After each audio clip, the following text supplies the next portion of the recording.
जो किसान लोग होते हैं जब खेत में बीज बोते हैं और उसको सिंचाई देते हैं तो उसमें से अंकुर निकलता है और वो अंकुर जैसे ही थोड़ा बड़ा होता है तो देखते हैं कि फसल के साथ साथ घास पतवार भी उसमें उग गया है। तो जो चतुर किसान होता है वो घास पतवार को उखाड़ करके बाहर फेंक देता है, केवल फसल को खेत में रहने देता है, तब उपज होती है। अगर वो दया करे कि ये घास पतवार भी हरा हरा है, इसको हम छोड़ देते हैं, तो उसकी फसल चौपट हो जाएगी। उसी तरह से समाज में कुछ नकली हिंदू भी आ गए हैं जो अपना असली हिंदू को दबा रहे हैं। इसलिए समाज को अब नकली हिंदू और असली हिंदू की परिभाषा समझनी होगी।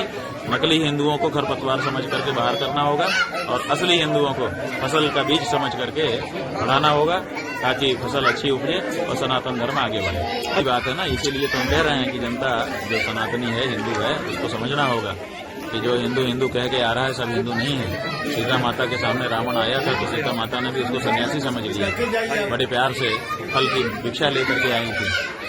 बाद में पता चला कि ये तो सन्यासी नहीं है, तो राक्षस है। उसी तरह से आपके सामने बहुत अच्छी बातें कह करके आ रहे हैं, भगवा चोला पहन के कहीं आ रहे हैं, कहीं पर केसरिया गमछा रख करके आ रहे हैं, लेकिन उनके आचरण को देख के आप अनुमान लगाइए कि असल में ये हिंदू है कि हिंदू विरोधी है।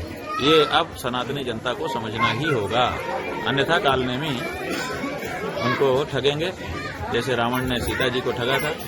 अब सनातनी जनता को सीता माता नहीं बनना है कि रावण सन्यासी वेश धारण करके आए तो विश्वास कर लें। अब सनातनी जनता को हनुमान बनना है कि सन्यासी का वेश धारण करके अगर कालनेमी नाम का राक्षस आए तो उसको घुमा करके पटक। अब हनुमान बनो, इसलिए यही हमारा संदेश है।